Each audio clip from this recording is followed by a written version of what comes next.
Hello दोस्तों। मैं हूं सीए तुषार वशिष्ठ और मैं आपकी मदद करने आया हूं unit wise CA foundation law में आपको बताने के लिए कि क्या चीज़ इंपॉर्टेंट है क्या चीज़ नहीं। मुझे पता है सितंबर अटेम्प्ट में बहुत कम टाइम रह गया है और आपको चाहिए कि कोई बता दे कि 50 to 60 अगर आपने लेने हैं तो आपको पर्टिकुलर एक्ट में पर्टिकुलर यूनिट में क्या टॉपिक्स करके जाने चाहिए।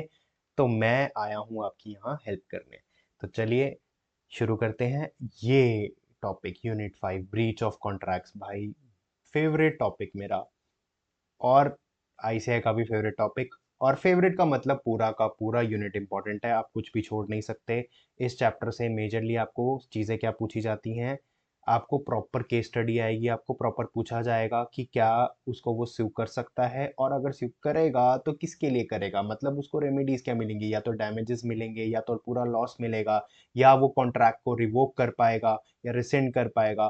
तो ये सब या ऑल्टर कर पाएगा आपको, जो भी इसमें आएगा ब्रीच ऑफ कॉन्ट्रैक्ट में आएगा। और ब्रीचेस किस टाइप के होते हैं और ब्रीच में देखो केस स्टडी ऐसे ही बनेगी, प्रॉपर वो ब्रीच बताएंगे आपको। ब्रीच या तो बताना पड़ेगा एंटीसिपेटरी है या दूसरा, और आपको याद और साथ के साथ रेमेडी देनी पड़ेगी कि उनके पास क्या रेमेडीज है, मतलब वो क्या चीज़ जो भी आपका डैमेजेस वगैरह क्लेम कर सकते हैं कि नहीं कर सकते। ठीक है।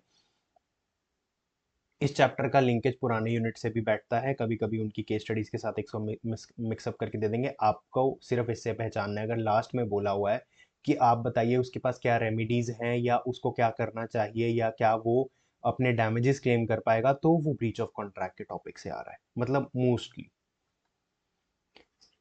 तो चलिए देखो, दो तरह के होते हैं, मैंने क्या बताया था, actual breach and anticipatory breach. आपको पता होना चाहिए इन दोनों में डिफरेंस क्या है। ठीक है।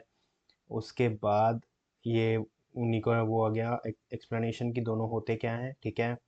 और रेमेडीज अवेलेबल क्या होती हैं। सबसे पहला, अगर आपका एक्चुअल ब्रीच होता है तो आपके पास देखो डैमेज, देखो हर जगह सेम टॉपिक्स मिलेंगे, या तो डैमेजेस हो सकता है या आप कॉन्ट्रैक्ट खत्म कर सकते हैं या आप स्पेसिफिक परफॉर्मेंस के लिए स्यू कर सकते हैं या इंजेक्शन हो सकता है या फिर क्वांटम मैरियड। ठीक है। सूट फॉर डैमेजेस आपका बिल्कुल अलग टॉपिक।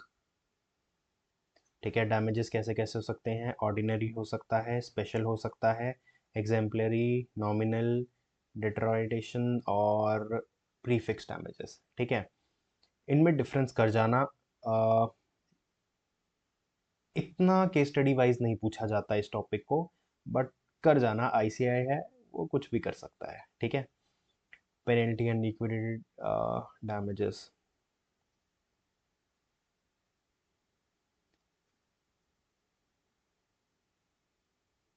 डिस्टिंक्शन देखो, छोटा सा थ्योरी क्वेश्चन बन सकता है इस पे, अगर आईसीआई बनाना चाहे तो ये कर जाना।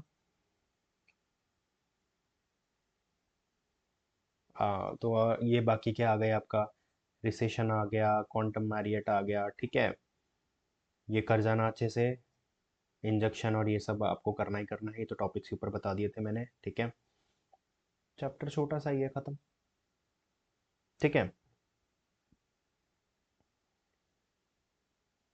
देखो मैं आपको एक चीज़ बता रहा हूँ, जैसे सबसे ज़्यादा क्वांटम मैरियट बड़ा टॉपिक है। मैं आपको एक चीज़ बता रहा हूँ, अगर पास्ट अटेम्प्ट में क्वांटम मैरियट पे क्वेश्चन नहीं आया तो आईसीआई पक्का पक्का इसी टॉपिक से डाल देगा, और वो इन्हीं पॉइंट्स को ज़्यादा पूछेगा।